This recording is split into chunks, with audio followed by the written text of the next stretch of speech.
उसका एक ही काम है, नीचे का खींच के ऊपर करना, ऊपर का खींच के नीचे करना। शंकर जी का जो त्रिशूल है ना, वो भी पलटे जैसा ही है। शंकर जी का एक ही काम है, नीचे जिसको सबने धुतकार दिया, छोड़ दिया, ताना दे दिया, शंकर जी उसको पलट कर ऊपर ले आते हैं और ऊपर को नीचे कर देते हैं। वो पलटे का काम ही यही है।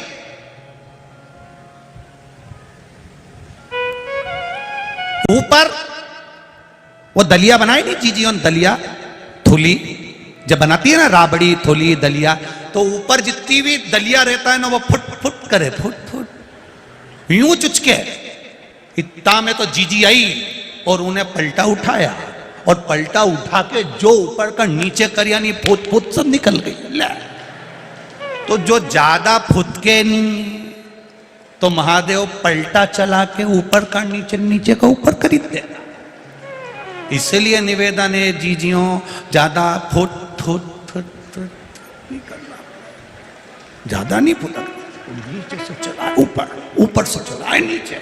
कब समय बदल दे उसका भरोसा नहीं है, कब किसको कहां लाकर पटक दे उसका भरोसा नहीं है। वो देव आदिदेव महादेव है, कब पलट जाता है उसका भरोसा नहीं, उसका भरोसा। अभी मंदार सुंदर थे, शमी सुंदर थी, पहुंच गए भृसुंडी जी के यहां, हंस दिए, ठाका लगा दिए। इनको मालूम नहीं है कि इन्होंने गणेश जी से कहकर अपना विग्रह मांगा है, गणेश जी से उनका रूप मांगा है, तो गणेश जी ने उनको हाथी का मुख लगा दिया था। ये समझ नहीं पाए, हंस दिए, ठाका लगा दिए, श्राप दे दिया भृसुंडी जी ने।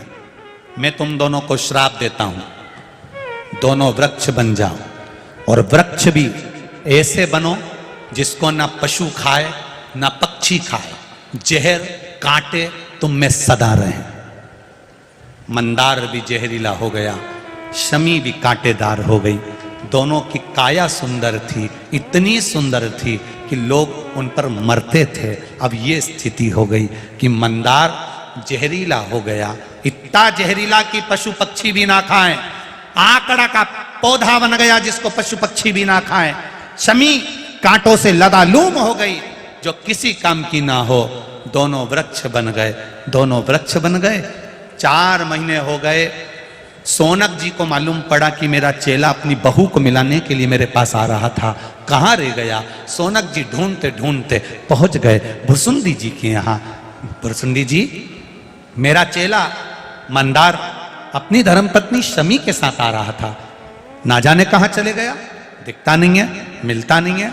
भृसुंडी जी ने कहा उन्होंने मेरी हंसी उड़ाई थी, इसलिए मैंने उनको पौधे बना दिया, वृक्ष बना दिया, पेड़ बना दिया। तुरंत सोनक जी हाथ जोड़कर बोले, उन्हें श्राप से मुक्त कर दो ना, गलती हो गई उनसे, श्राप मुक्त कर दो। सोनक जी ने जब भृसुंडी जी से कहा, मैं श्राप से मुक्त नहीं कर सकता, पर जिनकी मैं आराधना करता हूं श्री गणेश जी महाराज, वो इनको श्राप से मुक्त कर सकते हैं। सोनक जी और भृसुंडी जी दोनों गणेश जी के पास गए। गणेश जी, शमी और मंदार, इन दोनों को आप क्षमा कर दो। गणेश जी ने कहा, इसने मेरे शिष्य की हंसी उड़ाई है। पेड़ तो रहेंगे, पौधे तो रहेंगे, पर मैं वर प्रदान करता हूं, मंदार और शमी ये दोनों मेरे देव अधिदेव महादेव को समर्पित होंगे, ये मैं वर देता हूं। जिस जगह पर मंदार और शमी दोनों साथ में होंगे, ये आंकड़ा और शमी का पेड़ जहां पर साथ में होगा, शमी और आंकड़े का पेड़ जहां साथ में होगा, 21 वर्ष तक आंकड़े का पेड़, मंदार का पौधा शमी के पौधे के पास में अगर 21 वर्ष तक रहेगा, तो उसकी जड़ में मैं खुद आकर बैठूंगा और लोग मुझे आंकड़े का गणेश कहेंगे। मैं उनके घर में अष्ट सिद्धि 9 निधियां प्रदान कर। लोग कहते हैं हमने आंकड़े के गणेश जी बनाए, उसका फल क्यों नहीं मिल रहा? तो उसका फल क्यों? शमी और आंकड़ा दोनों साथ में हो और 21 वर्ष तक शमी और आंकड़ा साथ में रहते हैं, एक जगह पर रहते हैं, फिर उसकी जड़ में गणेश जी का निवास हो जाता है। उस जड़ के जब गणेश जी बनते हैं तो अष्ट सिद्धि नवनिधि घर में कम नहीं होती, बढ़ती चली जाती है। वो आंकड़े का गणेश। मंदार, शमी, तुमने गलती करी है, तुम दोनों पौधे के रूप में रहोगे, ये मेरे शिष्य ने श्राप दिया है, पर मैं वर देता हूं। मेरी आराधना करने वाले, गणेश जी कहते हैं मेरी आराधना करने वाले, शमी का पत्ता, शमी का पुष्प, मंदार का पुष्प जब मुझे लाकर देंगे, दोनों साथ में दुर्वा के साथ मुझे समर्पित करेंगे, मैं उनकी मनवांछित फल की पूर्ति कर दूंगा, उनको आंच नहीं आएगी। ये मंदार आंखों से जल बहाता हुआ कहता है, हम क्या वृक्ष की योनि से छूटेंगे नहीं? हम क्या कभी वृक्ष योनि से समाप्त नहीं होंगे? गणेश जी ने कहा, मंदार, शिष्य का श्राप है, वो तो तुम्हें वृक्ष योनि में रहना पड़े, पर तुम भले किसी से मिलने जाओ मत जाओ। गणेश जी कहते हैं, पर मंदार और शमी 33 कोटि देवी देवता तुम दोनों की जड़ में, तुम दोनों के पास सदा विराजमान रहेंगे। वो शमी, वो मंदार, एक मंदार का पुष्प। आपको कई बार कथा में कहा कि जब संतान की, इसमें कई पत्र हैं संतान की प्राप्ति के, कोई के 12 साल हो गए, किसी के 8 साल हो गए, किसी के 10 साल हो गए, किसी के 6 वर्ष हो गए। ये कोई माता ने लिखा है, उर्मिला शर्मा बदनावर धार मध्य प्रदेश की हैं, उन्होंने लिखा 6 वर्ष तक संतान नहीं थी। ऐसे कई पत्र हैं जिसके 12 साल, 8 साल, 10 साल संतान नहीं। तो क्यों कहा इस व्यासपीठ ने कि सफेद आंकड़े की जड़ लेकर तुम रुका जी पर से 21 बार घुमाकर कमर में बांधने का क्यों कर? क्योंकि स्वयं गणेश जी महाराज कर रहे हैं, स्वयं गणेश जी कर रहे हैं, मंदार, शमी, तेरी जड़ में मैं सदा विराजमान रहूं। जिस कामना से लोग तुमको समर्पित करेंगे, उस कामना से मैं उसको फल प्रदान कर दूं, उस कामना से। अब मंदार का जो पुष्प होता है, आंकड़े का जो फूल होता है, एक सफेद कलर का भी होता है और एक गुलाबी कलर का भी होता है। देखा है आप लोगों ने? बोलो, जम के बोलो, देखा है ना?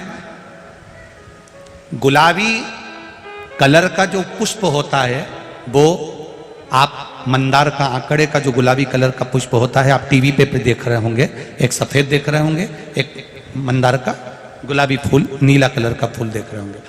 जो नीला कलर का जो पुष्प होता है, गुलाबी कलर का जो आंकड़े का फूल होता है, प्रयास करना, जब किसी विषम परिस्थिति में फंस गए, विषम परिस्थिति, जब आपको लग रहा है कि मुझे बहुत भय लग रहा है, कुछ बुरा होने वाला, आपको लग रहा है आज मेरी उल्टी आंख बहुत फड़क रही है, कुछ गड़बड़ होने वाला, आपको लग रहा है मेरी सीधी आंख फड़क रही है, कुछ गड़बड़ होने वाला है, तब केवल वो नीला जो गुलाबी पुष्प है मंदार का, उसको कहीं से लाकर शिवालय में अशोक सुंदरी वाली जगह पर स्पर्श कर कर शिवलिंग पर आप चढ़ा दीजिए। आपकी विषम परिस्थिति कैसी भी होगी, वो रास्ता बनाकर बाहर निकल जाएगी, आपको फंसना नहीं, परेशान नहीं। मंदार आंकड़ा, सफेद आंकड़े का पुष्प भी भगवान शिव को समर्पित होकर फल देता है। आज कथा तक अपन ने कितने फूलों को जान लिया? 4 पुष्प। एक पुष्प और बचा है। कल की कथा सुबह 9 बजे से 12 बजे तक रहेगी। जिन्होंने 5 दिन की कथा पूरी नहीं सुनी, कल की कथा श्रवण कर कर अपने जीवन को धन्य बनाओ, सार्थक बनाओ और अपने जीवन को आनंदित बनाओ।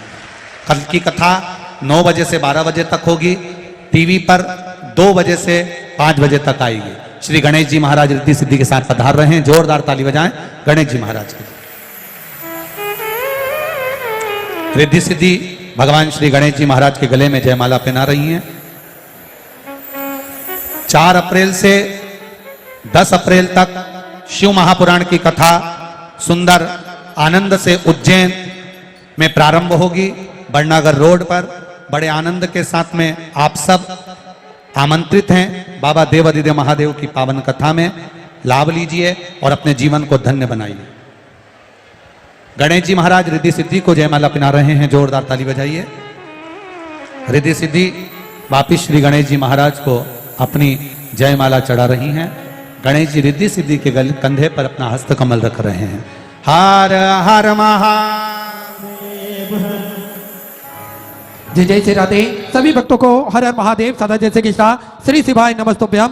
व्यासपीठ को नमन करते हुए हम सबके प्रिय, हम सबके लाडले ठाकुर कल्लू जी महाराज के चरणों में नमन करते हुए परम सत्य परम आदरणीय विश्वविख्यात पूज्य गुरुदेव के पावन चरणों को नमन करते हुए और आप सभी शिव भक्तों के चरणों में नमन करते हुए सुंदर चतुर्थ दिवस की कथा हम सभी ने श्रवण करी और सुंदर आरती का समय हो चुका है। आरती में आयोजक परिवार श्री सिसोदिया परिवार बड़े ही आदर और सम्मान से मंच पर बता रहे।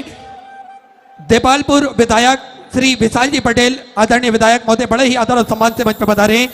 नागदा से विधायक श्री दिलीप गुर्जर जी आदरणीय विधायक महोदय बड़े ही आदर और सम्मान से मंच पर बता रहे।